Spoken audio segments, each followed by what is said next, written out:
So, welcome to today's LinkedIn Live, proudly sponsored by Clio.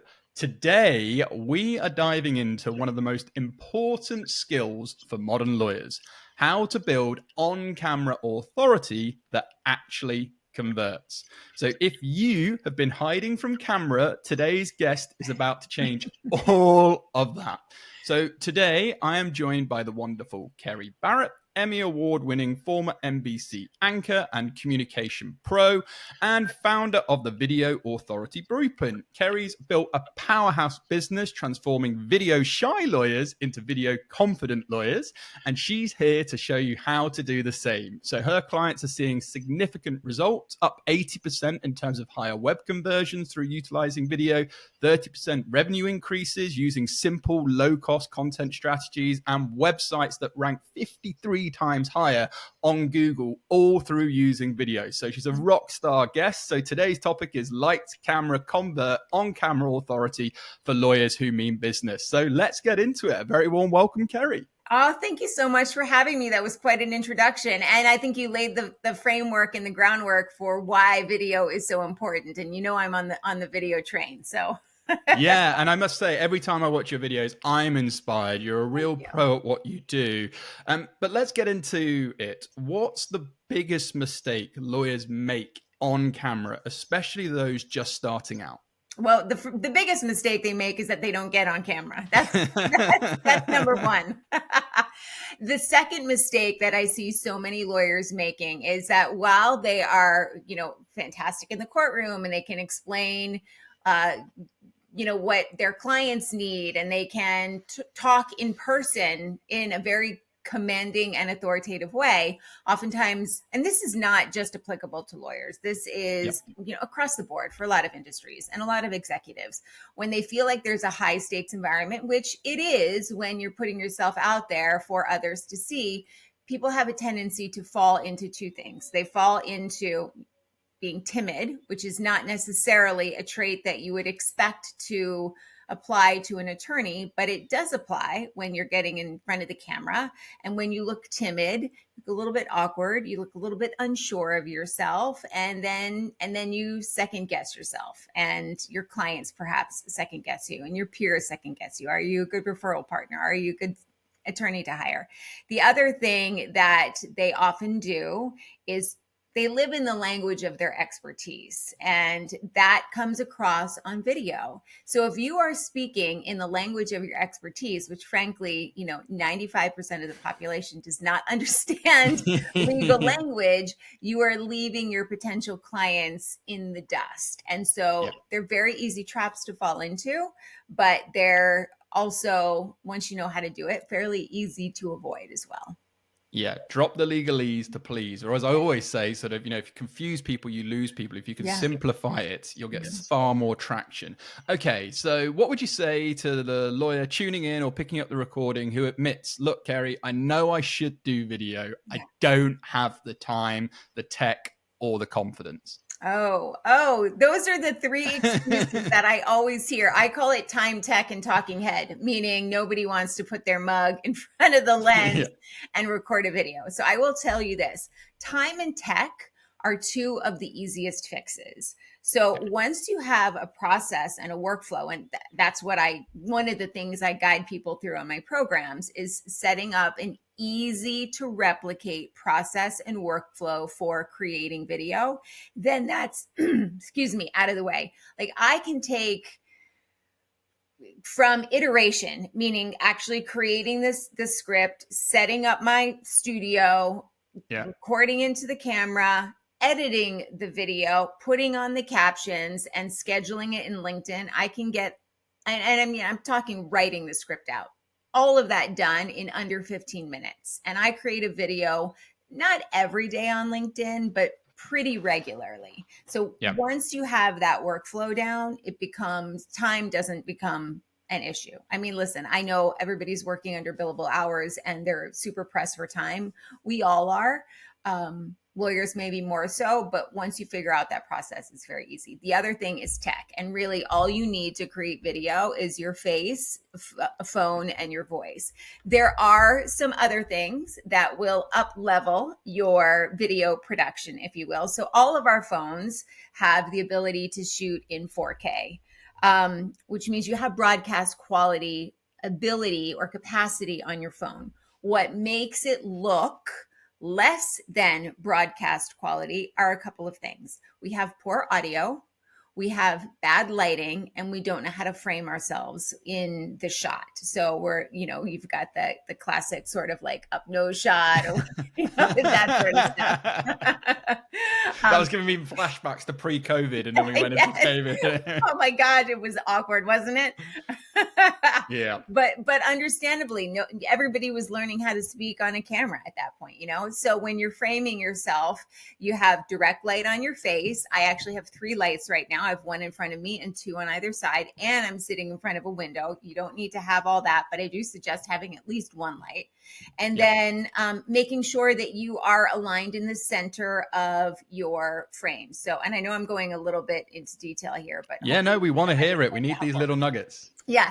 So not so much headroom. Where I am right about now is good. So headroom is the space between the top of your head and the bottom of the top of the screen. That was awkward, but you know what I'm saying. Yeah. And not a lot of dead space on either side of you. I use a lot of news analogies because news anchoring is my background. If you watch news, if you think about how the anchor is framed in the beginning of the show when they're, welcoming the audience, it's often a very tight shot, similar to the way you and I are right now. It's very intentional.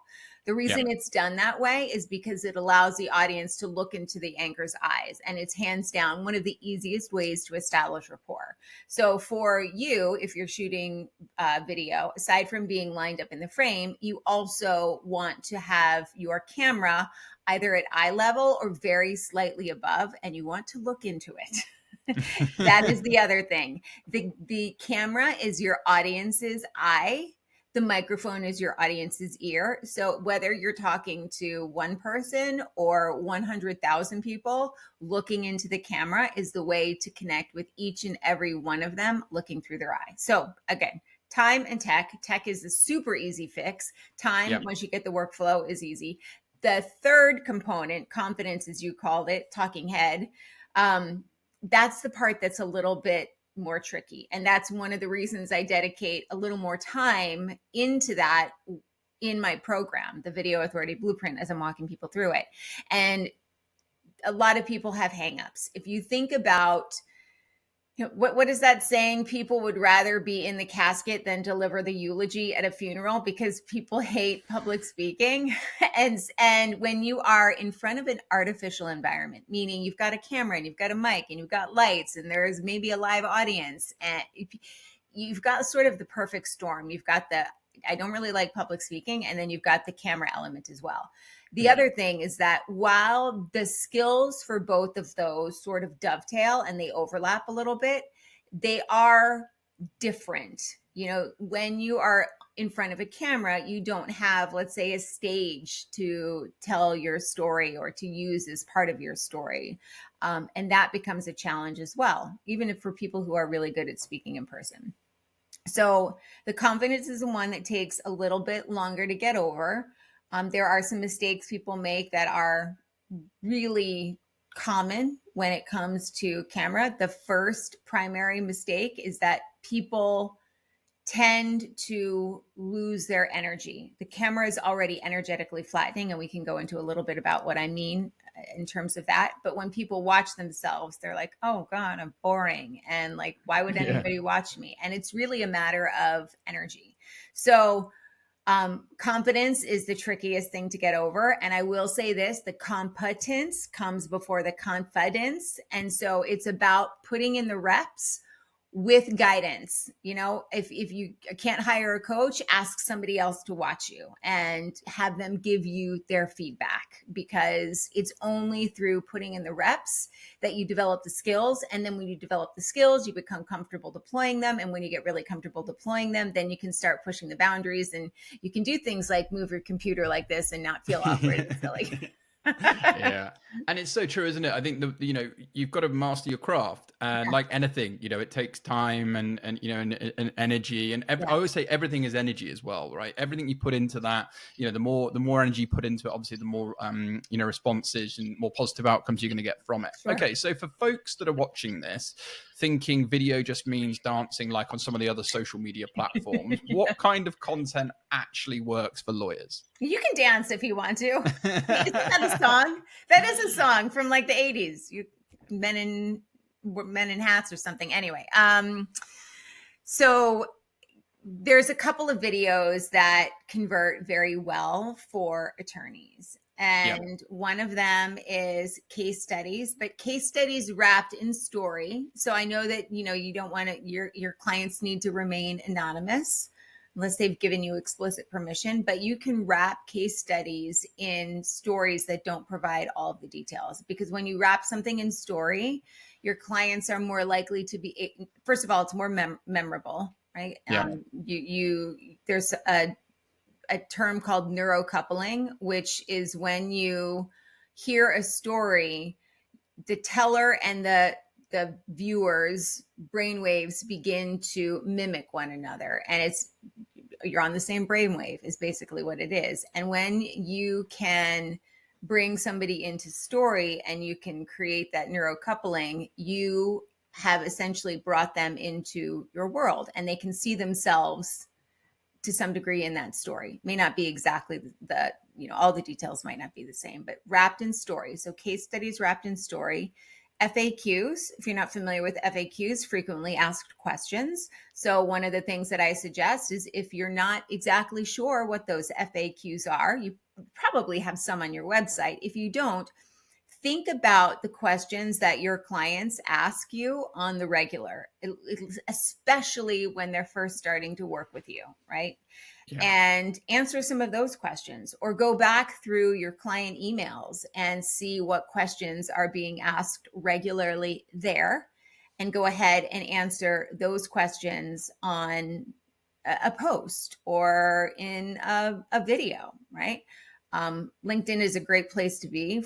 They're pushing video right now, and so a lot of your clients are there as well. So case studies, FAQs, and then any other sort of, I don't want to call it behind the scenes, but that gives people an idea of what you're like to work with. Those other two videos will do that, but you want to create something that is about why you do what you do, or what it is that's special that you bring to the table. One of the ways that video shines is not in data, it's not in statistics, it's not in numbers. They may be important to mention, but where video really shines is building trust, building, creating a memorable experience for your viewer. And when you are able to talk about why you do what you do, or what is important about it, or why you're driven, and why you enjoy helping your clients, that creates that memorability, that creates that trust, that lets whoever is watching know, gosh, I don't know this person, but I already trust them, and it leads to the call. One of the things that is tricky for attorneys especially is that, the traditional funnel, if you will, the sales funnel. So awareness, suddenly I'm drawing a blank. It's AIDA, awareness, interest, desire, and action, right? People are not anticipating, wow, I'm probably going to get a divorce in a year from now, and I need to be looking at, or maybe you are. That's another story. But they're not structuring content as much based on those traditional sales funnels or lead generation tactics. They're creating demand, which is they're creating the they're creating awareness for who they Yeah. are and what they do. And so if there is another attorney who's asked for a referral or is approached about a certain area of practice that they don't cover, they remember you and they refer you. If there is a client who down the road a year from now might need you, they remember you because you were doing these videos. So it's about creating demand, not necessarily strictly generating leads, if that makes sense.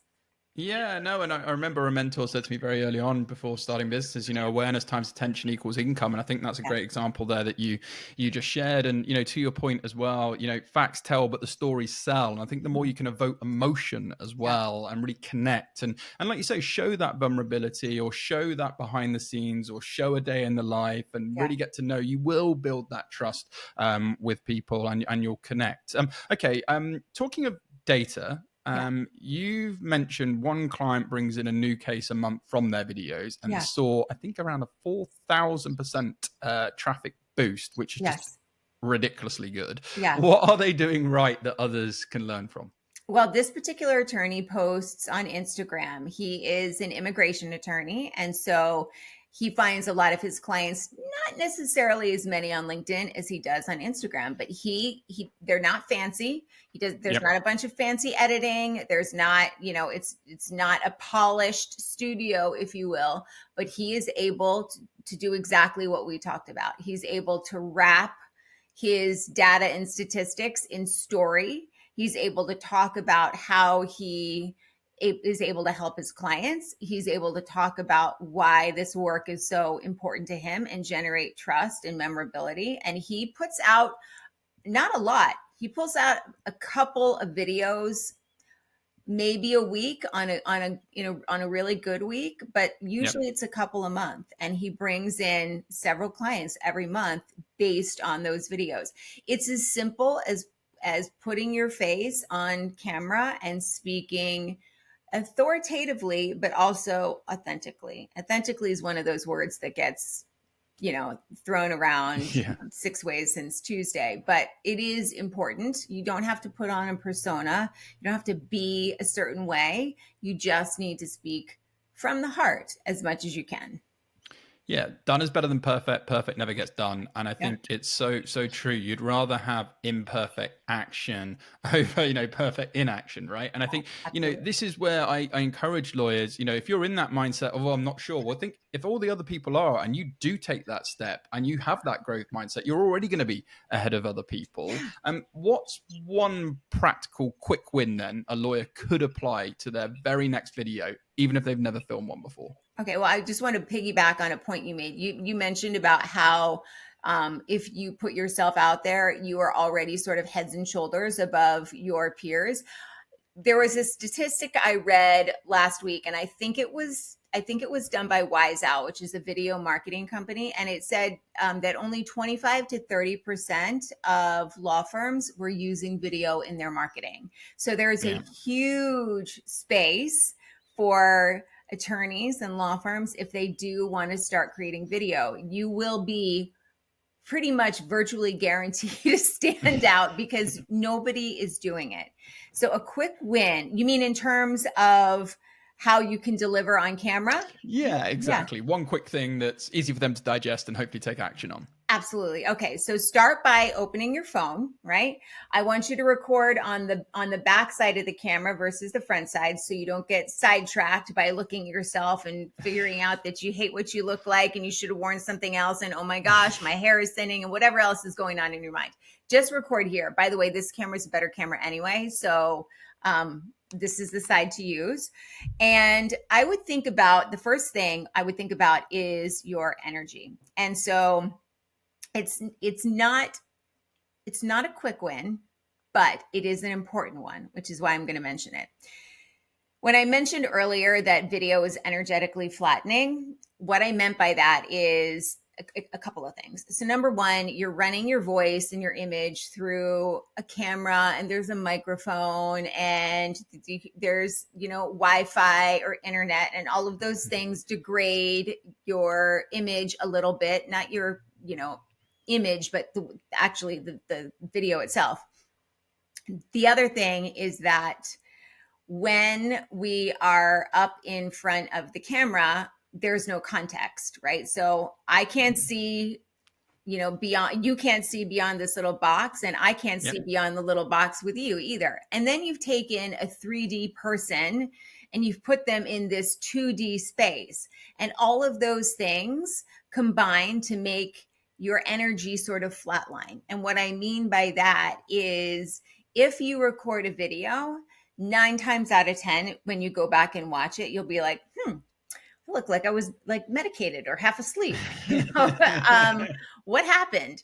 And I know this from my work in the news industry. It is very common because you're not understanding all of the obstacles that being on camera puts in your way. And so you're not mitigating them.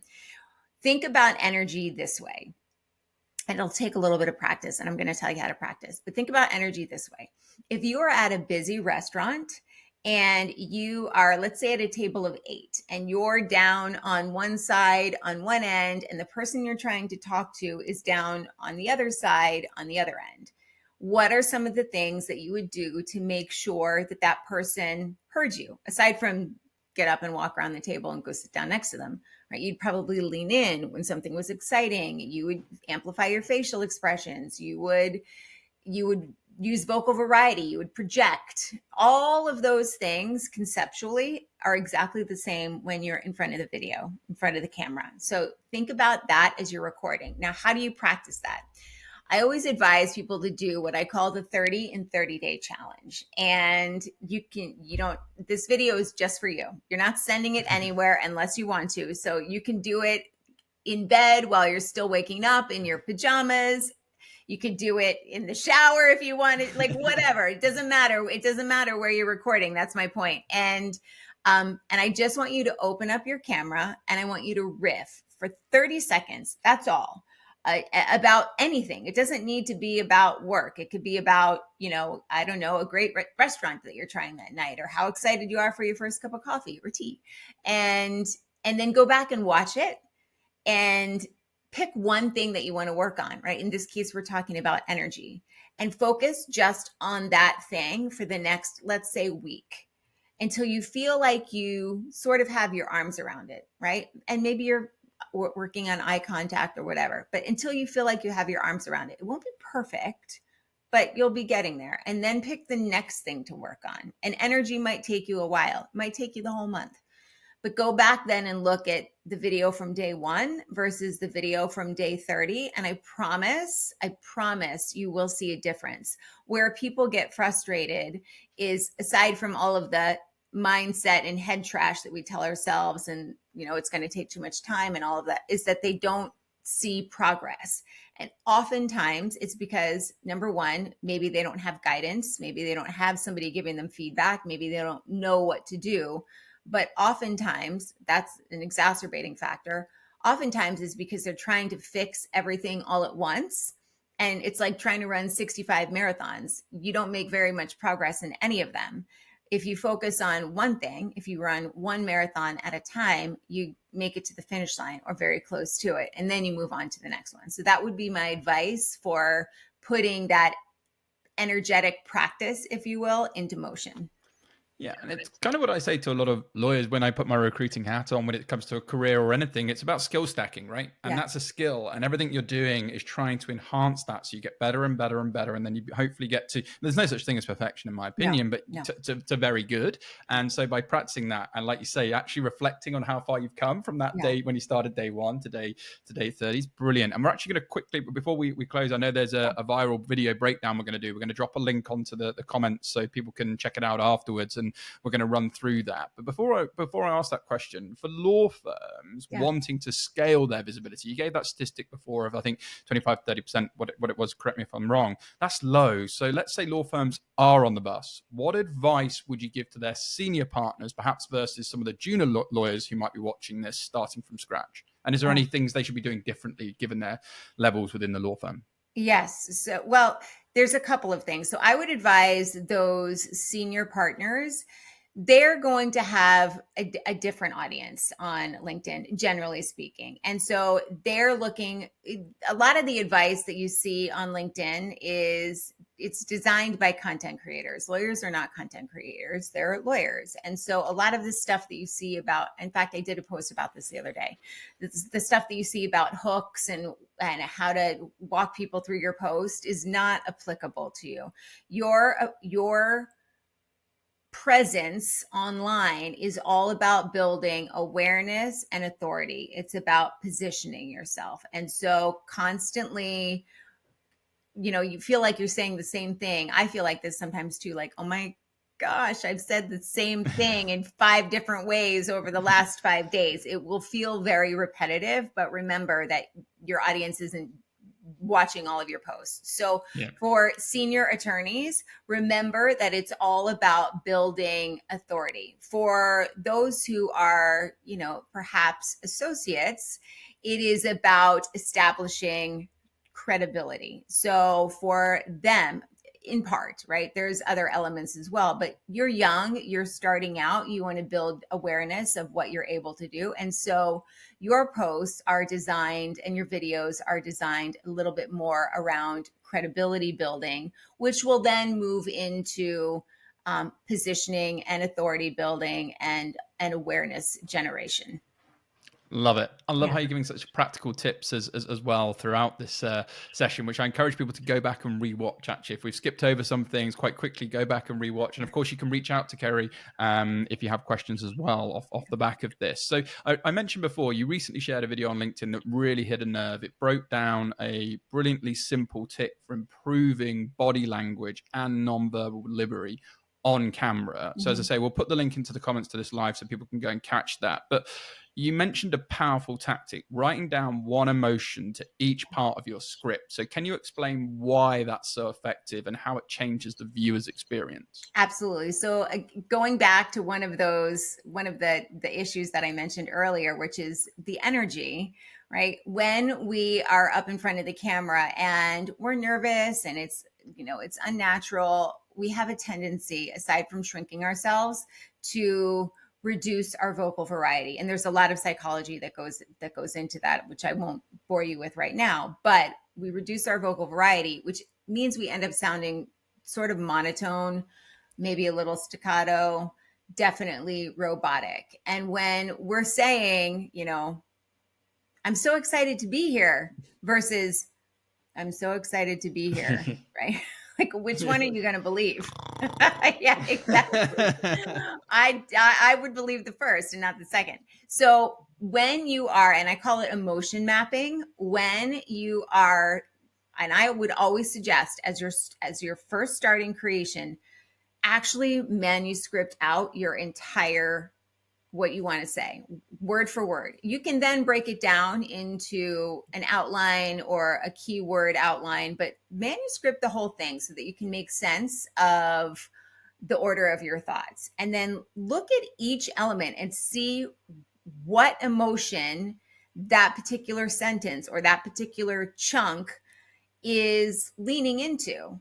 And I would actually go next to your script. And if it's happy, put a smiley face or write happy next to it. If it is concerned, let's say you're typing this on your computer, put a concerned emoji next to it. Something that visually triggers you. And this is a trick that I learned back from my broadcasting days when we were reading, scripts for hours upon hours upon hours a day and they would get monotonous and you'd start to sort of feel robotic.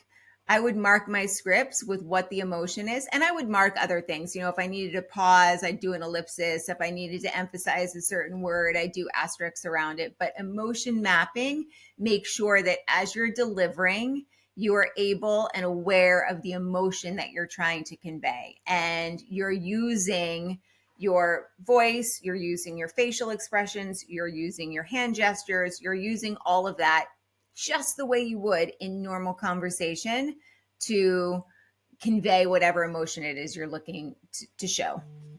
And these are all tools, aren't they? I Yeah. guess people can use, and skills that they can be developing. So I guess before I let you go, we should talk about some of the resources you have available for Yeah, of lawyers. Can you tell us a little bit about your flagship coaching program, the Video Authority course. Blueprint, which we touched on? Who's it designed for, and what results have clients seen? Absolutely. So the Video Authority Blueprint, as you mentioned, it's my signature 3-month program. It is designed for lawyers, although I do have some executives in it. I do have some that are in fintech in it as well. It is a program that takes you soup to nuts in terms of your video content creation. So everything from gear, lighting, setup, grooming, clothing, scripting, content pillars, messaging, delivering on camera is a big chunk of it. And then we go into editing, distribution, creating a content calendar, etc. And the program, oh my goodness, I'm so sorry. Excuse me. No worries. It's still early here in the United States. Yeah, battling time zones as well. It's not really that early. It's 10:30, but I'm hoping to make an excuse for myself. Clients have seen massive gains in terms of their client acquisition. So I have one client, I was just writing down some stats before I popped up onto this live stream this morning so that I wouldn't forget them. So one attorney that I have saw a 62% increase in website traffic and a 30% increase in page views. So just by creating video, and this particular attorney is creating them on LinkedIn. You mentioned that 4,009% traffic increase. I've got clients that are bringing it, or I've got clients that are bringing in their own clients. Many times their ROI for what they paid for the program in one client acquisition a month. So they're getting great results. And aside from getting great results with the video, they find that there is a lot of transferable skills that they're learning from the on-camera delivery portion of the program. So they're able to not just speak on camera for social media, they're able to use it for webinars, and they're able to use it for live streams like this, and video podcasts, and virtual events, and panel discussions. So the skills in this particular program are applicable across a wide range of options, not just social media, although that's certainly what we focus on. Yeah, and I think, another great point to sort of highlight here on everything that you've said, which I absolutely agree, is when you go through the program or work with somebody like yourself, you're building assets. Yeah. And these are content assets that then can be repurposed. So it's a one and done. And it would always be a shame if you just did one video and never recycled that or used Yes. that in different ways. So you've got lots of ways to build this. And another resource I believe you have is the 5 client winning videos every attorney should record this year. And I think you have an offer, I think, for our Legally Speaking podcast community, which is for anyone wanting to work directly for you. I think they can use the special code Legally Speaking for 10% off for some one-to-one coaching. Is that right? That is correct. Yep. If you use the are you going to drop the link in the comments? Yeah, I'll also mention that in the in the comments so people can pick that up with you for sure as well. Yep. There's a discount code, Legally Speaking, and you get a courtesy discount on the program. Fantastic. Okay, so before I let you go, what's one mindset shift you'd love every lawyer watching this or catching the replay or going to tell others, hopefully from watching today, to make it so they actually start showing up on video? Yeah. I would say there's really 2, but one of the biggest ones is, remember, although video can feel intimidating, and you're worried about tons of people watching you and you don't know who to speak to, remember you're always speaking to one person. Now, ideally you have hundreds of thousands of people watching your videos, and I know that sounds a little bit scary, but you're always talking to one person. So pick one ideal client, and maybe it's a client that you already have. And when you're creating your video, imagine them in your mind, imagine them standing right behind your camera lens, and talk directly to that person. And I will say this, when you are able to put your audience at the forefront, meaning you have the skills, and so they sort of run on autopilot. When you're able to put your audience at the forefront, all of the other things begin to naturally elevate, but it takes a little bit of practice to get there. So remember, you're always talking to one person, and the more you do it, the easier it will become. Yeah, like anything, practice, practice, practice, right? It just leads me to say thank you so much for today, Kerry. It's been an absolute, real practical, tactical, insightful session when it comes to video, and hopefully inspired a lot of people to take action. So if you've been hiding behind the LinkedIn posts and those written blogs, then this is your sign to step in and lean in to camera, as Kerry's given so many little tips today. And if you want to connect and convert and actually work with a trusted authority in this space, please do reach out to Kerry. And I think you're also hosting a free training on the 9th of July, the authorities video authority blueprint. What people should expect, what can people expect if they sign up or want to sign up for that, just quickly. Absolutely. So we'll be walking through a framework for video creation. We'll also be talking about a little bit more detail about why video is important, why video marketing, law firms who are not doing video marketing are falling behind. But what people will really get out of this is a simple framework for creating video from start to finish. There we go. As simple as that. And it just leads me to say thank you once again to you. Thank you to all of our listeners and viewers for watching today. And hopefully we see more lawyers showing up on the algorithm, on the newsfeed here with video, speaking up, scaling up. So I'll see you on camera. But for now, from all of us on the Legally Speaking podcast, sponsored by Clio, over and out.